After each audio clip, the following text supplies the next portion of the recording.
Hello, good evening, everyone. Welcome to this evening's session. Thank you so much for spending your Tuesday evening with us. Please let me know po if I am clear on your end. Kindly type C on the chat box if you can clearly hear me. Type U if I am unclear. Okay, thank you so much for your feedback. But before we start, let me just introduce myself. I am Monneth Pangatungan, Visayas Business Development and Market Education Officer of FirstMetroSecurities, the stock brokerage arm of the Metrobank Group. And our company promotes financial literacy, create awareness on investment opportunities to empower individuals and institutions attain their financial goals. And it is my honor and pleasure to serve as your host this evening. And just like this event, we used to conduct our sessions on-site and face-to-face. However, due to pandemic, we shifted to a webinar format, but we are glad that we are continuously invited by private institutions, public institutions, and even academic institutions. That is on top of our monthly webinars that we conduct here in First Metro Securities. And it's really amazing how technology enables us to add value wherever you are located. So let me ask you guys, saan po ba kayo nanonood ngayon ng webinar natin? So currently, I am in Cebu, in Visayas area. Anyone here from Luzon, Mindanao, or even outside the Philippines? You may provide feedback on the chat box. Oh, we have here from Mindanao, Bukidnon, and then from Manila, Parañaque. Oh, Kuala Lumpur, outside the Philippines. No, Riyadh. So I'm not sure if it's morning there, but good morning, good afternoon, good evening, everyone. So kahit saang sulok man ng mundo, pwede pa rin kayo makasali sa mga webinar series natin.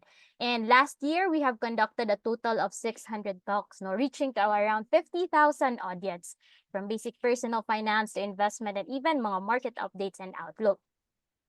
And our webinar tonight is so timely because whether you are a newbie or a seasoned investor, this is very beneficial for you as we have invited experts in the field of cybersecurity.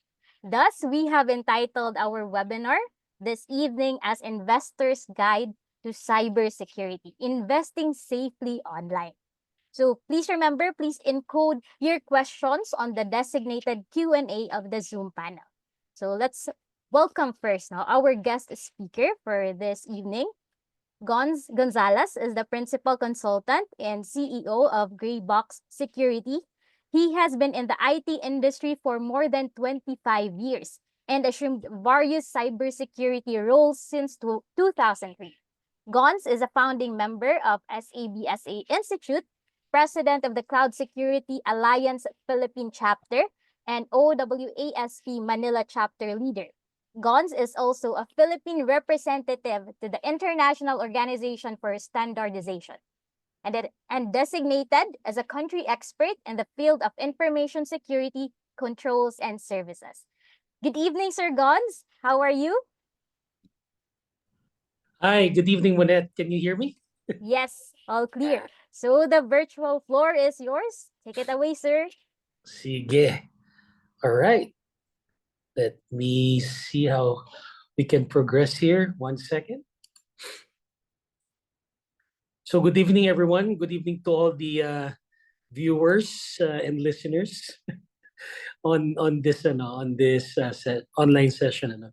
So let me just share with you a few slides that we've shared with many participants as well in the past. So this aims to have to impart uh,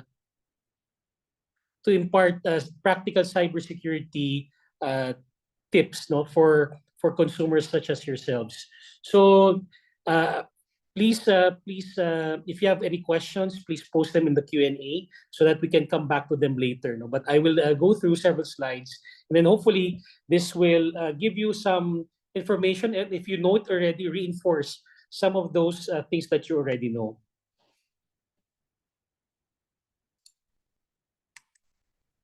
Okay, so my objectives for this session are to give you an overview of the current cyber threat landscape and explain why we remain vulnerable despite of many controls in place, and share practical measures to reduce your cyber and privacy risks.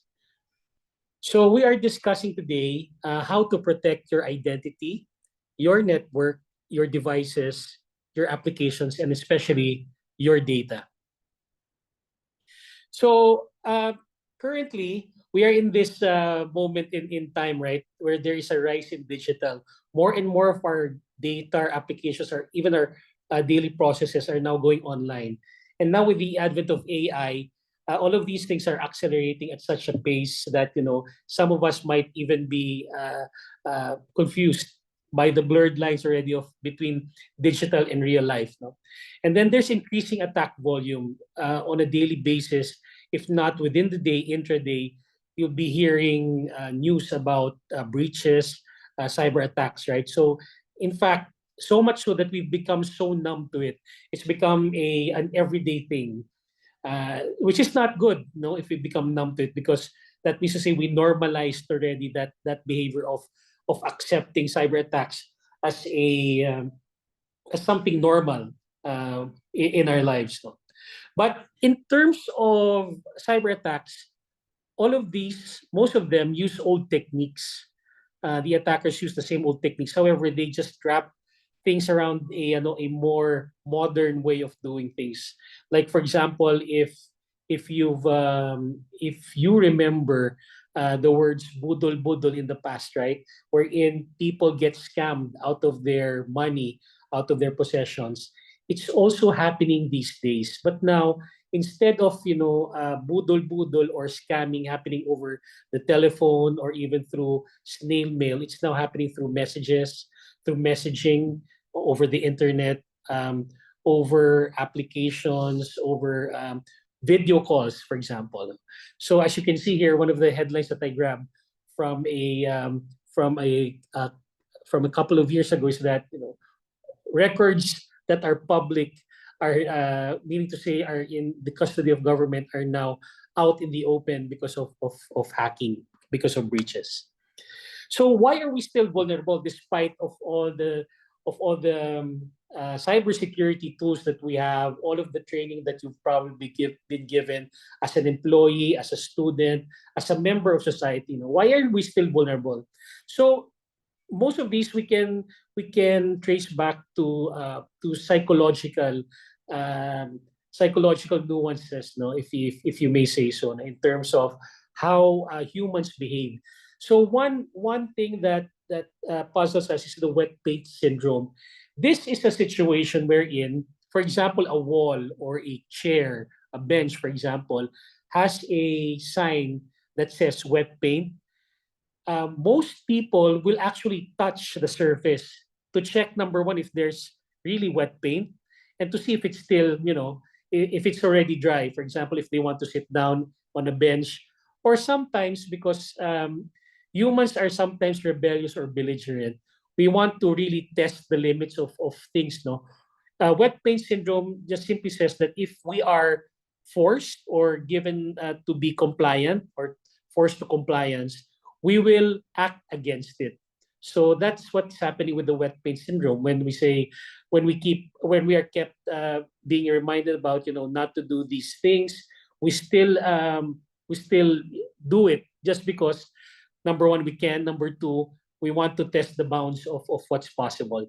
Curiosity gap. This is what attackers use in terms of taking advantage of users like ourselves with phishing, for example, or spear phishing. Phishing is the act of tricking us, email users into, or email or SMS users to clicking something and then giving up our personal information. Curiosity gap is the one that exploits this vulnerability. Meaning to say, for example, if you are a K-pop fan and you suddenly get an email message or a text message about a K-pop band coming into town, most likely than not, you will click on it, and if they ask for information, you will most likely give it. So these are the things that many attackers take advantage of. For example, oh, there's a new pope. So if you're a devout Catholic, you would probably open an email about the ascension, for example, of a new pope. And then lastly, cyber threats are mostly non-sensory, meaning to say you don't sense it physically. Unlike, for example, a hot stove, wherein you touch it and then you can feel the heat, you get burned, and then so you know that it's a dangerous thing. However, cyber is not the same, right? Cyber, because of its nature, is not something physical. Non-sensory things are tend to be. We are a few steps away from that. We don't feel it, then we don't care for it. So that's why cyber sometimes, until it hits you very bad in your own space, you don't tend to care about it. So, and many of the people who I speak with, they say, "Do I really need that much protection? I have nothing of value. I have nothing to hide." You'd be surprised that however you think little of the value of your possessions, whether it be digital or physical, it's always valuable to somebody who wants it more than you do. Like for example, your identity. If your identity is subject to identity theft, then the attacker can use your identity, for example, to apply for loans, apply for a credit card that you would have to pay for, and they will benefit out of. So imagine as simple as posting for example, your ID, let's say your LTO ID or your passport online, that could be subject to identity theft. And if you think nothing of it, on the other hand, attackers would have a field day getting all of your personal information and then using it for their nefarious purposes. And if you think that your routers, your Wi-Fi access points in your house is nothing important, guess what? If your network devices in your house are compromised, it can be used as a staging platform of attackers. Meaning to say, because attackers do not directly attack their victims, right? They obfuscate or hide themselves across the internet through other devices which are owned by somebody else. So it may be that an attack to others on the internet is originating from your house or your office. So let's be careful about that as well. So I think the last point before I go to the practical stuff is that we live in a trust economy these days. So it's now very evident that our economy is based on trust more and more. In the past, you did transactions with a stranger, but then again, you had the luxury of meeting them face to face, right? So you knew that there's a real person behind the transactions because you see them, you shake hands with them, you sign papers in front of them, right? But these days, that rarely happens. Nowadays, you're transacting with somebody out of the internet at the end of another computer's keyboard. You don't probably see their face or even have the luxury of a handshake. But then again, because there's a trust bond that bonds you, then the transaction moves on. So in fact, these days on the internet, linking trust to economic prosperity is something that's very, very evident. So now we go to the fun part, hopefully the more fun part, right? So we're moving to the realm of cyber hygiene. This is where hopefully I give you some useful tips on how to secure your digital life. No? So right now, if you're looking at the slide, you'll see a concentric circles. We call it the security onion. At the outer layer, you'll see the word identity, and then moving inward, the concentric circles, you'll see the words network, and then devices, applications, and then data.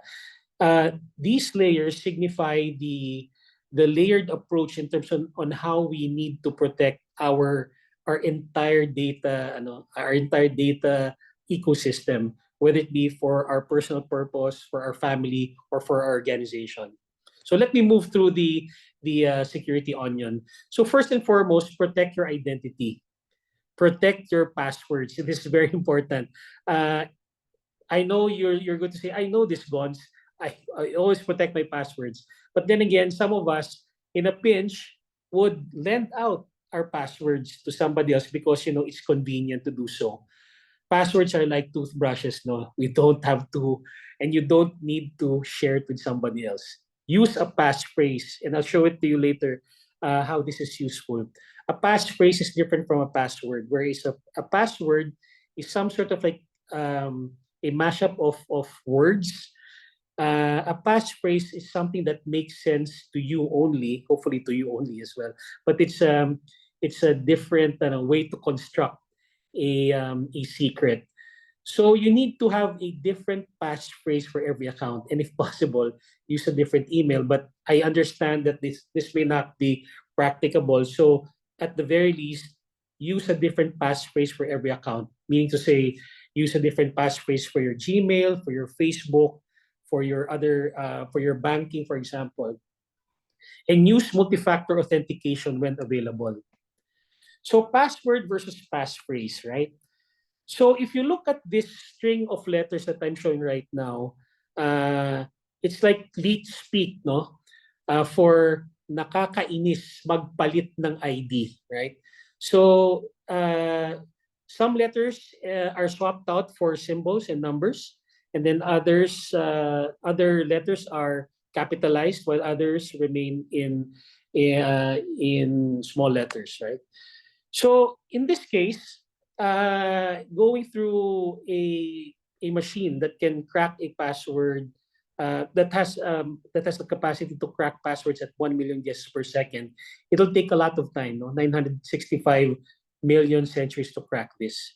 However, if I don't do any swapping of letters, and I just put together a string of words, right, that makes sense to me. Like in this case, mas masarap ang chicharon pag kasama ka, right?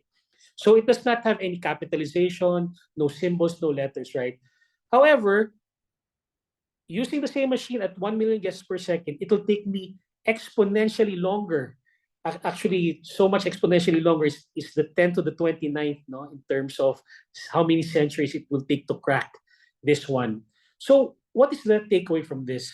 If anything, the key takeaway is that length is the key to making a passphrase more secure. So if the system allows to do so, max out the password length or passphrase length. So that's the identity part right there. So in terms of identity, how to check if your account is compromised, you could go to several sites, a couple of which we espouse would be Have I Been Pawned and the Firefox Monitor. So if you go to these websites, you can plug in your email, personal email, or even your work email addresses and see if they were subject to breaches in the past. In fact, now I think Have I Been Pawned also now carries not only emails, but also your mobile number. So if your mobile number was subject to a hacking event in the past, you can see it right there. And then, sasabihin nyo, no, Gonz, how can I remember all of these long passwords? Use a password manager. Don't write it down. A password manager is a small piece of application that allows you to store all of your passwords. You only have to remember your master password to access all of those other passwords. And then you would say, paano yun? It'll be more risky, no? Because it's just one password. So make that password or passphrase a very long one. And then make sure that you keep it in your head and not out there, no? So that it can be stolen. And then what happens then is that you don't need to memorize a lot of those other applications' passwords or websites' passwords. It could be very, very complex, does not make any sense. It could be 65 characters long, you don't care, because you only need to manage one password. And that's the only password that you're going to protect, instead of protecting like 100 other passwords. Whenever possible, as I've said, use multi-factor authentication. Some of the applications present it to you as 2FA or two-factor authentication, MFA obviously is multi-factor authentication. And for you Google users out there, 2SP is also the same as 2FA. It's like two-step verification. So, okay, we're now going to the realm of phishing and all of that. So check intent, think before you click. Defend yourselves against phishing attacks. Do not click on suspicious links. You've heard this time and again. Do not download and open suspicious files. But you would say, please, Gonz, in the office, in my organization, we were trained to click on links, open files, right? So how do we do that? It gets tricky, but I think with more and more training, if you are conscious about what you're doing and not just in the heat of things, right? In the heat of the moment, you're in a hurry. You click on things just because there's a deadline coming up. You need to pick your kids up in school. You need to go out the door right away. So, but it has to be with intent, right? It has to be deliberate. I think the very useful tip is only act on your own intentions. If something is offered or unexpected, do not click, do not open. Meaning to say, right, if I do not intend to install something, and then in Windows it pops up and says, click OK to install, then you should not be doing it or going through with that action because you did not intend to do it. So if it's not your intent, just don't do it. So and phishing attacks have become more and more sophisticated. They look more and more like your intended application. It looks very very familiar or similar to websites like this right now where I'm showing a bank's website. A website can be copied in toto, verbatim, etc. As is. However, and then you might have in some training or another been told to look out for look at the S at the end of HTTP, right? Because that means secure. Now it no longer means that. So you need to look at the whole URL, right? The Uniform Resource Locator. What is the URL? That's the address that is shown on the browser. If it is not your common BPI link, then don't click on it. And bonus, if you have a password manager, then the password manager will not allow you to put in your credentials to this one. So what to watch out for: unfamiliar tone or greeting, grammar or spelling errors, although these are being addressed now by AI. A lot of phishing attacks are now go through AI for proper grammar and spelling. Inconsistencies in email addresses, links, and domain names. We talked about that. This is the most important. The time factor. They're trying to give you a threat or give you a sense of urgency. Your subscription will expire today if you don't click on this. Your convertible sick leaves will be lost if you don't click on this and then enter your company credentials, etc. There's always that. Suspicious attachments, yeah, that is so that, but sometimes it may present themselves as legitimate, but hopefully something else catches it in your machine. Unusual request, right? Like for example, can you please give this, or can you please get from finance this paperwork or get approval? If you're not doing that in a normal basis, then be suspicious about it. Unsolicited conversation, again, if it is not your intention to do things, somebody comes to you and starts to converse in a manner in SMS or email, then be wary of it. Obviously, request for credentials, personal information, or financial information from strangers. Like for example, those mobile numbers that call you up in the middle of the day and ask, and then represents themselves as credit card companies and asking for your financial information. Don't give them any of those personal information. So next one is protect your network. Many people not probably are well, they probably know this, but are not really aware of the dangers of it. But your Wi-Fi goes beyond the bounds of your home, especially if you live in a very dense area, like for example a condominium building, wherein the strength of your Wi-Fi signal definitely spills out of your walls. So change the name of your Wi-Fi network. This is called the SSID. You'll see it in your admin console if you have time to do so, and then change the passwords of your network devices. Your network devices, if it comes with an administration page or console, it will have default settings, right? You need to change them because the default settings, it can easily be known through the internet. Use a strong passphrase, especially for the administrative portal.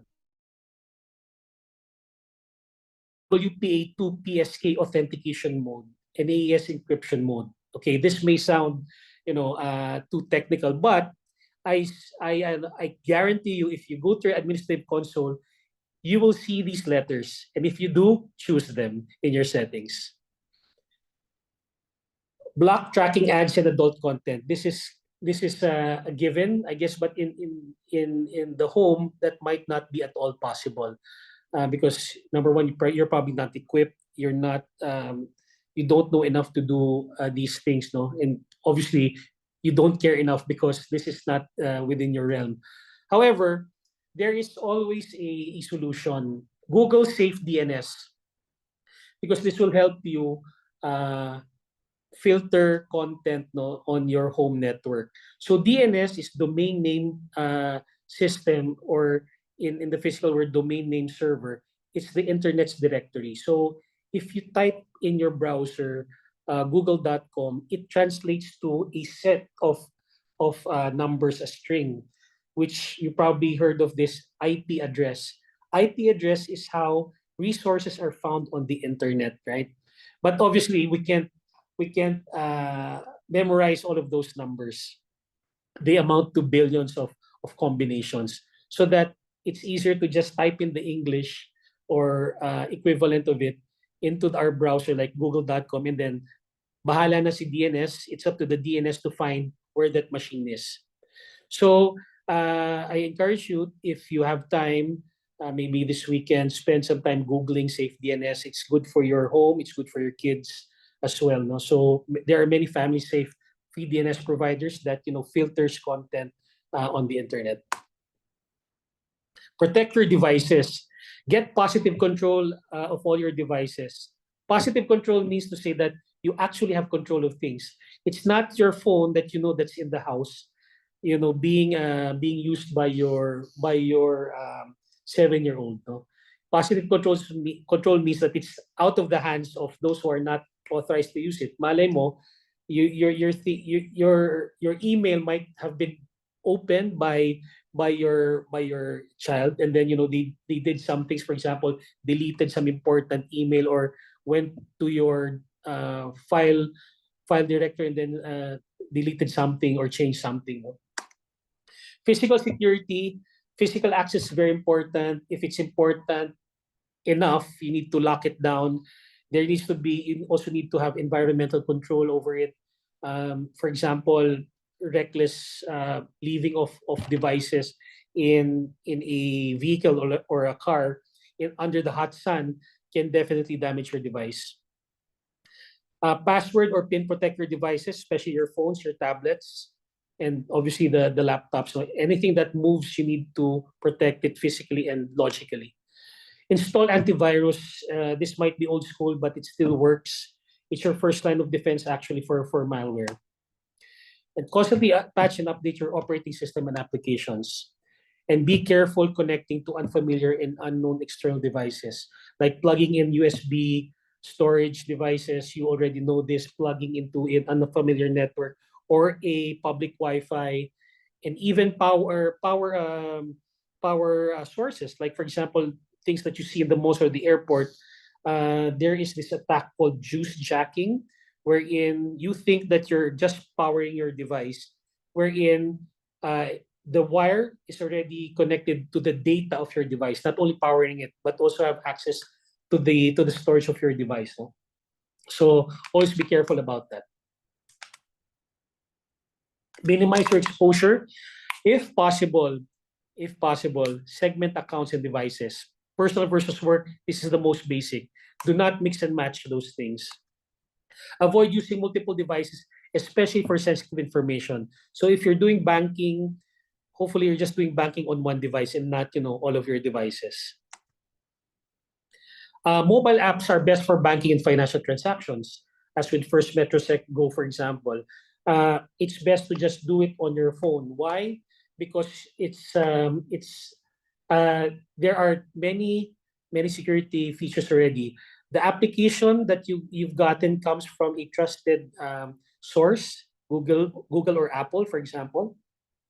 Your device itself is now known by the application, and then you have a username and password, then probably a PIN as well. So those are very many levels of security already. And then again, do not connect your device, any of your device to untrusted networks. Now here, this is a slide just to make sure that if you are connecting to untrusted networks, you may use VPN as something that would secure your traffic. So VPN, and again, this is a short session to discuss the use and the benefits of VPN. However, there are also downfalls to this. No, it does not. It will not probably give you total anonymity. So just think about certain use cases, like for example, if you're in an airport or a hotel, or an unfamiliar restaurant or coffee shop that you need to connect to the internet to, and then there's only public Wi-Fi available, it might be prudent to also use a VPN. All right, Internet of Things. Right now, IoT is becoming more and more popular, especially in the home space. Now you can control your air conditioning, your lights, and anything else at home. No, can now be controlled via your phone or another application. So place it on a separate network. Nowadays, most modern access points or routers have this feature called guest Wi-Fi. So look for that. If it's available, use it for your IoT. Put in strong administrative credentials, as said before. No, if you can manage a certain device, choose to change administrative credentials on the device itself. Again, use strong passphrases. And then be aware of the data that comes out of your home network. These things, these IoTs, they report back to the mothership, right? They give little bits of information about the way that you use these IoTs. It could be, some sensors that they have. For example, it can give out, the ambient temperature of your house, how lighting is in your house, etc. But be aware of that. Read carefully the manuals, read the privacy policies of these companies, and assume that devices are always actively monitoring you. Especially when you say out wake words, and it's shown here. No, I don't want to say it out loud because I might trigger something. And then cameras, be aware of it. Cameras, your CCTV, your webcam, your phone cam, the things that you use to protect your environment might also be used against you by other unauthorized parties doing surveillance on you. Protect your applications. Install only authentic software from trusted sources. I cannot stress this enough. No, don't just go around the internet and just downloading things and then installing them on your laptops, desktops, mobile phones, especially. Only grant necessary permissions to applications. This is so true about mobile devices. Be sure to pay attention what you say okay to, right? Or you say okay, or yes to when you do installation of your applications. Keep all applications updated. Again, as applications age, more and more vulnerabilities are discovered about it, and these could be the entry points to your data into your applications. Protect your browser with privacy settings, and optionally, adding security extensions. Again, Google this. There will be privacy settings in all of the major browsers. And if I may suggest at least 3 of these browser extensions, I would suggest uBlock Origin, Privacy Badger, and Malwarebytes Browser Guard. These three extensions we've tested extensively, and they do work without without crippling or slowing down your browser. Okay, we're almost there. Protect your data, no? Use the 3-2-1 backup rule. Keep at least 3 copies of your data. Store 2 of those on different storage media. It could be one on your laptop and then another external drive, no? And then 1 copy should be located offsite. So in this example, there could be 2 copies of your data in a laptop. Why is it 2 copies, Gonz? You said dapat magkaiba ng media, no? So it could be on your hard drive, and the other copy will be in the cloud somewhere, like in your Google Drive or your OneDrive, right? And then you back up the third set to an external hard drive, and then you keep that hard drive hopefully out of your house or somewhere that is not similarly available within the same premises. And the last bolded sentence here says encrypt wherever possible. So if you're a Windows user, there is a thing called BitLocker. You could encrypt your hard drive with it. It's an application. For Mac users out there, you're quite lucky because by default, Mac and even Linux are encrypted by default. Your mobile phones, iOS, Android, they're already encrypted, so you don't need to worry about them. Protect your personal information, okay? Be careful not to misrepresent your organization, your family, and your friends online. Check your social media privacy settings always, because sometimes they do change. No, they add many features, and then you're exposed because you're opted into that feature when you want to opt out in the beginning. Minimize data sharing to only what is necessary. The internet never forgets, no? So if something is out there, it remains there forever on the internet. So never commit any information to a digital format that you cannot defend on public news. For example, you take a digital photo, no, with your mobile phone and then say, I will not put this online. However, being on digital format, that could escape to the internet. Many horror stories you've probably heard about these things. No? So never commit information to digital format that you cannot defend in public. And then now, lastly, if you are a member of a larger organization, whether it be your family or most likely your company, follow strictly information security and data privacy policies. Because many times, if you don't, you might get into trouble. Protect institutional information and, most importantly, intellectual property. And then report immediately any suspected or actual breach or violation of data privacy and information security. So I think that's my last slide. And then I guess now, Monneth, we can move on to to our Q&A. Should I stop sharing now? Yes, Sir Gonz. Thank you for that. I'll just give you a quick water break before we proceed with the second part of our session, which is the panel discussion. So let me just reshare my screen. Hold on for a second. So if you still have questions, kindly put them on the Q&A of the Zoom panel. So listening to Sir Gonz, we all need to apply the tips in securing our digital life, especially in our online investment. And let me just share about FirstMetroSec before we go on our second part. So in your investing journey, first thing is you must have a powerful investment account. That is FirstMetroSec, your one-stop shop for all of your investment needs, from stocks, real estate investment trusts, ETFs, mutual fund, bonds, treasury bills, and UITF. Aside from being a powerful investment account, you make sure you partner with the best. We have been awarded as the best one-stop shop solutions for all leading funds by the International Business Magazine, aside from being the best online broker and best online trading platform for 8 years in a row. And for those who still don't have a FirstMetroSec account, here's how convenient and easy to open your very own FirstMetroSec investment account via website.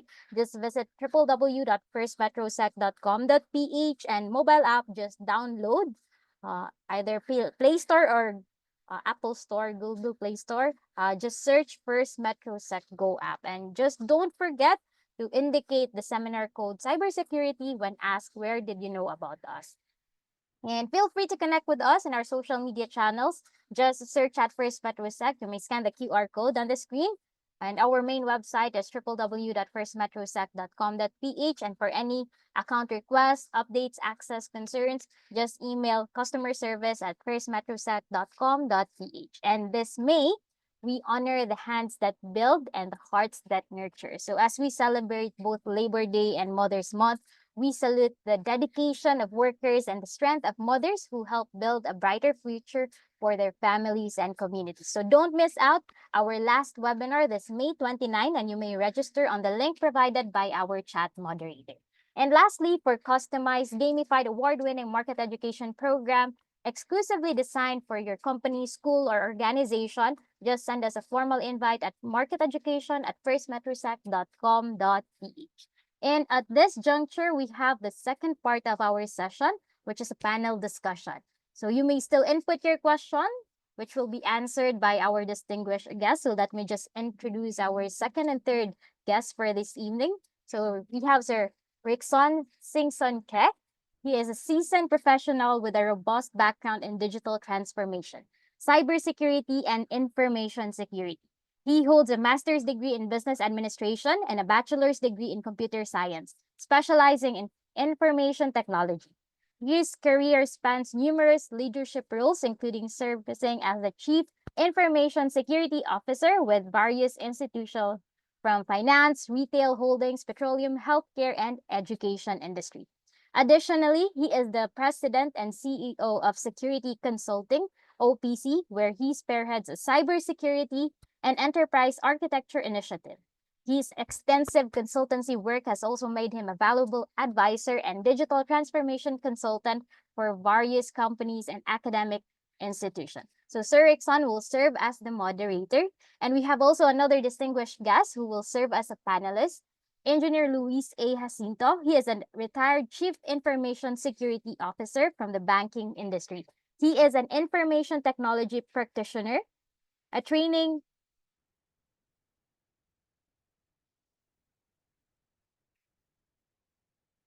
professional, and an educator.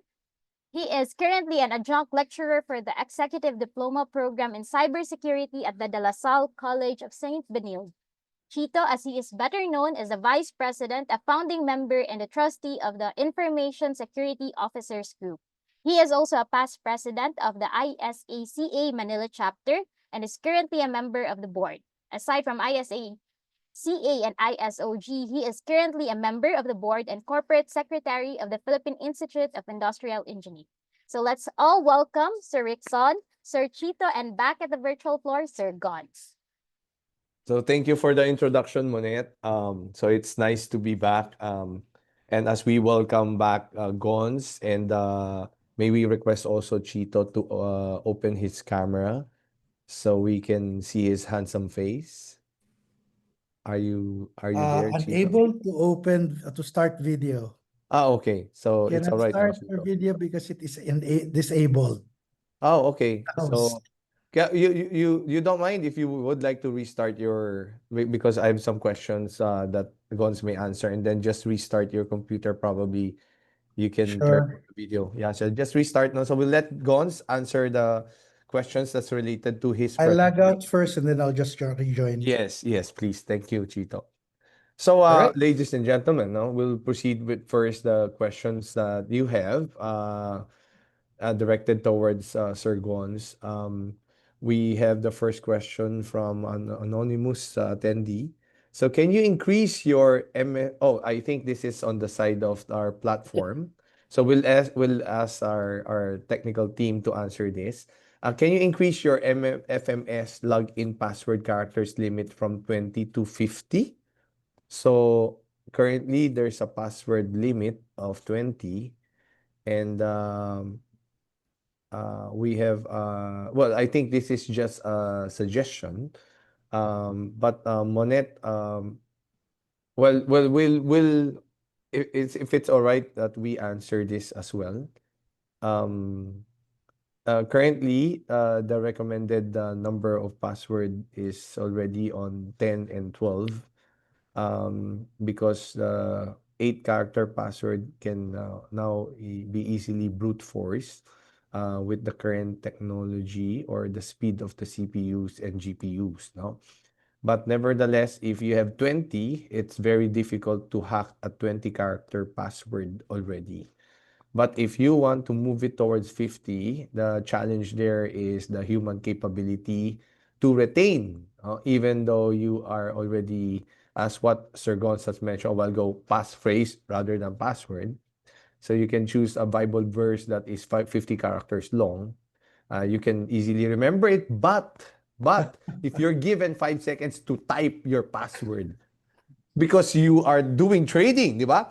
You're doing trading and the price of plus is going up. Yeah, yung plus, no? So everybody's into that stock right now, no? So yung plus biglang pataas, biglang bumaba, no? So nag-pull back tapos you want to invest and you're given 5 seconds to type and then you have a 50-character password, no? So again, it's always, no, as what Gonz has mentioned, you would always boil down to the combination of ease of use of the security approach and strategy, and the level of security and trust that it brings. No?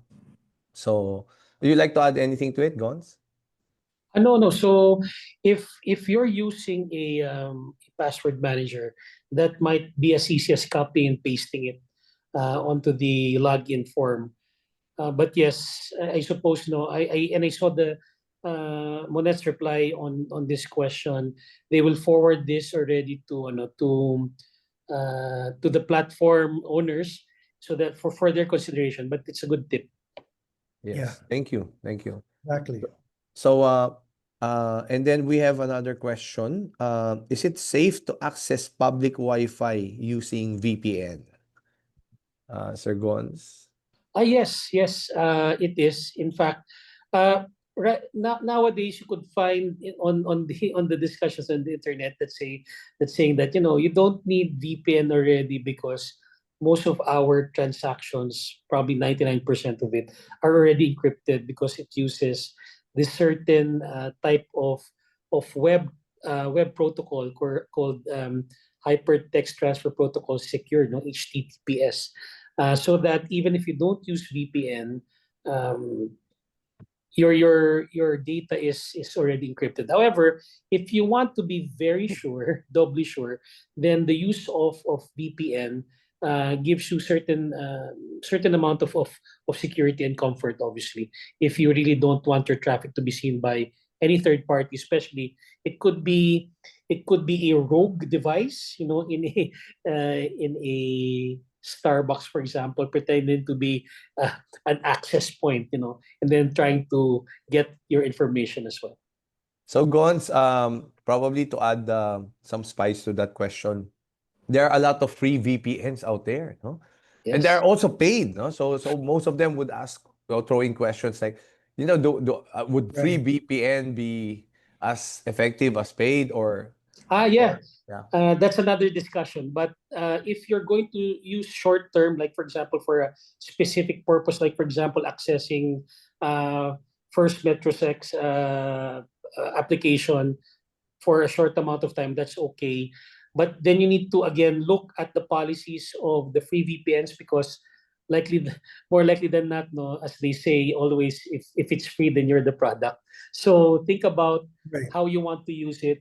There are free VPN companies out there that are not publicized, but they do very well to protect your data. Okay, so we have a new question. There's also a comment, no? The more I hear, the more it's scary, no? So the question would be how to be safe using public plug, no? So you mentioned, no, when they're charging a phone, it can also do the data aside from the electrical Yeah. transmission, no, on the cable. And then once the phone has been robbed, no, so there are a lot of applications. So most of the time, the people, when they lose their phone, the last location that they see uh, when they check their where is my phone or the phone location is in Green Hills. No, Yes. so we'll let Sir Chito Yeah. answer that question. Sir Chito, um, I mean, the devices should be secured, but of course, sometimes it gets stolen. But are the data secure in the phone? Like, can they get my password on my phone? Because I know people, when they send it to Green Hills, they'll reformat everything and they'll erase all the data. So, would that be safe, or is possible for them to like get some data from my phone? Okay. Chito? Yeah. First and foremost, there's no such thing as 100% secure. Not at this time. Okay. So it's best still to protect your devices physically. Make sure that they're always with you. Make sure that they're always safely kept wherever you leave them. Uh, of course, to a certain extent, whatever passwords, whatever protection that you incorporated into your device would still protect them, but it's always a question of how far, how much protection they can provide. I mean, anybody, any person, as long as you have the intent and as long as you have the capability, can actually, crack the passwords and at the same time crack the security in your device. That's it's I'd like to say play it a little bit safe by saying that it will protect you, but there will always be a limit to the protection that your devices have. Okay, so we'll move to the next question. We have a number of questions already piling up on our Q&A. Were there instances where the password manager app itself was hacked or penetrated? So Paul, this is from Paul Aquino. So I think Gonz, you were mentioning if you have a long password, you can use a password manager to easily manage your password. But was there any instance that the password manager was compromised, and what would be the strategy moving forward? Yeah. So make sure that when you do use your password manager, that is configured properly, that your encryption is the one that they recommend. Uh, there were instances in the past that password managers were compromised. However, if they get to your password manager, all they can see is an encrypted database. So if they do not know your password, even if they got hold of the database itself, if they do not know the password and your multi-factor authentication, then they should not be able to read your passwords. Okay, so that's true, no? So make sure that of course you have Google as well, password as password manager. Just be careful and make sure that you're the only one who has access to it, and always enable your two-factor authentication. Yes. All right. And then next, what steps should we take if we suspect our accounts has been compromised? So any type of account, it can be your First Metro account, it can be your Gmail, it can be. So how would you know if someone has compromised it, or what steps should you do? We'll start with Sir Gonz on this. What steps? Okay, if you suspect your account to be compromised, number one is that you need to log out that account from all of your devices. Typically, like for example, I'll give you an example: Gmail. If you suspect your Gmail to be compromised, make sure to have the application logged out of all your devices, because if you change it on one device, the attacker might have access to another device, no? That they've compromised. So make sure that you log out of everything first, change the password, your recovery, etc. And then if needed, report it to the platform owner, like for example to Google, that the breach has happened. Okay, so thank you. Chito, you like to add to it? Well, that's essentially it. What's important is for us to be able to control what we are using on our own. So basically, Gonz has actually said it all. It's a matter of making sure that you log out first from all of the devices before you actually make any changes, because for exactly for the reason that Gonz has mentioned earlier. Okay, that's correct. No, so of course, the next step that you will do is change your password. No, after logging on to Yeah. your device, change your Oh yeah, password. definitely, If you definitely. still have access to it. No, so most of the time, if it's been compromised, of course, they have changed your password, because that's the first thing they will do is change your password, because they were able to access your password, your account, using your old password. So it meaning it's been compromised. So changing the password would be one good response. And then after that, of course, make sure you enabled your multi-factor Yeah. authentication. That's your last line of defense. One secure tip there, Ricson, is that normally all of our accounts funnel through a single email account for recovery, right? Yes. So if that Your single Gmail. account gets compromised, everything will fall down like a house of cards. Okay, so my tip there is for your recovery email, use an email that you do not use anywhere else. Create a new, for example, Proton mail, and then make that your recovery email for all of your accounts. Then and then do not share it with whomever else. Then that should give you a little bit more security. Thank you for sharing that. That's a good fresh idea. No? So and then we have a couple. No? Probably I'll just choose something very nice that everyone can relate. Ricson, Yeah. there was a question that's raised in the webinar chat Yes. related to that. I don't know if you've seen that. Yes. Yes. The question is how to know if my PC laptop is compromised. Is that it? Yes, that's the Yeah, one. okay. And then because there are applications like Keylogger, which memorizes the keys that you type, especially your password, for example. So what is the best tool to use to know if your device has been compromised? So is there any other, are there tools or software that people can use to determine if their device has been compromised? We'll start with Gonz. Okay. Any one of your EDRs, um, yung endpoint detection response software could be the one to detect it, and then if you are able to do so, maybe look at where your network traffic is going. This could be seen probably on your firewall or in the logs of your machine. Make sure that it's not going to some place that you do not know. Typically, your machine will report to, if it's an Apple device, it will report to Apple.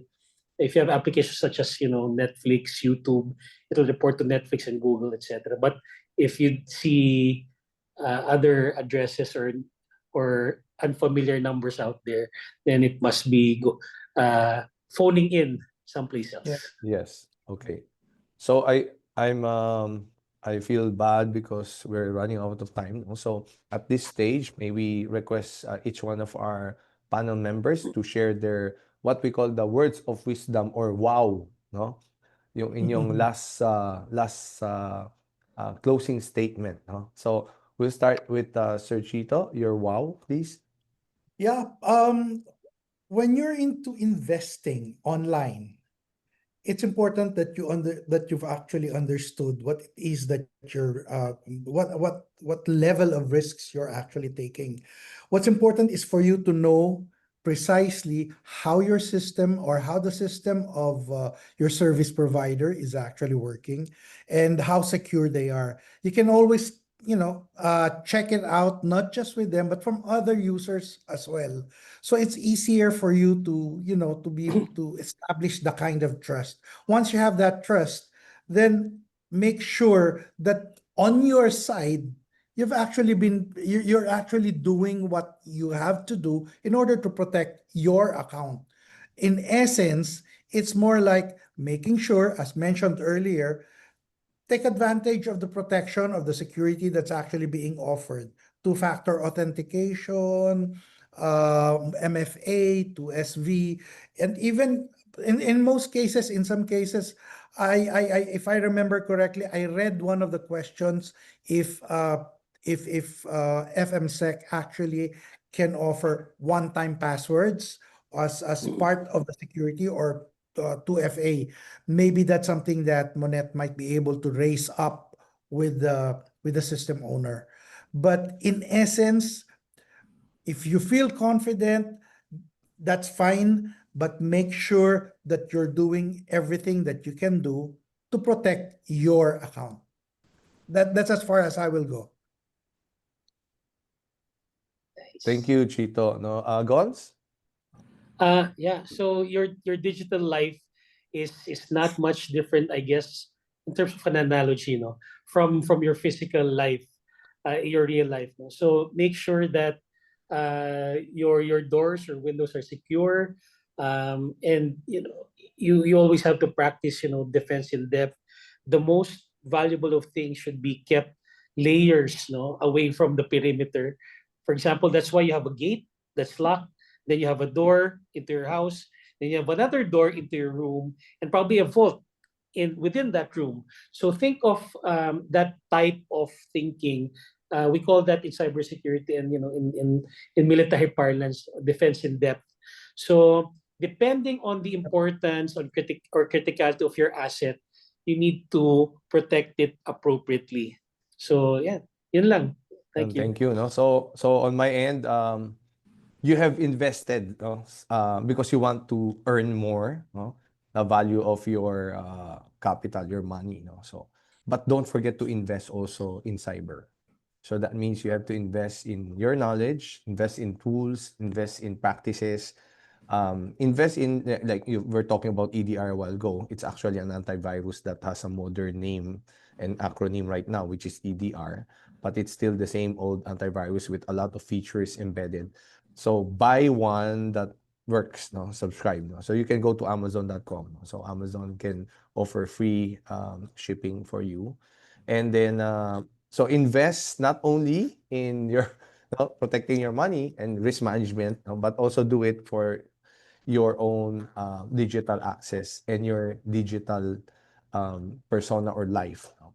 So again, we have a different world right now. So it's not as complex as we think it is.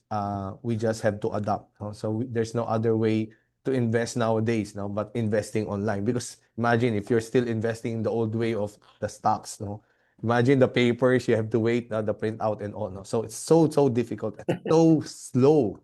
But now we're very fast. We can, like, in a few seconds sell off stuff. No? So again, but still, we are in a different digital platform now, digital trading and all that. So invest in yourself, invest. No? So that's where the money would pay off. No? So if you're able to educate yourself. So that's for me. So we'll turn it over to Monneth. Monneth, thank you for giving us the opportunity to share it with our audience. Thank you, Monneth. Thank you, Sir Ricson, Sir Chito, and Sir Gonz for that fruitful discussion. Yes, and regarding the MFA, we will let our clients know once it is already available. So yes, we heard you.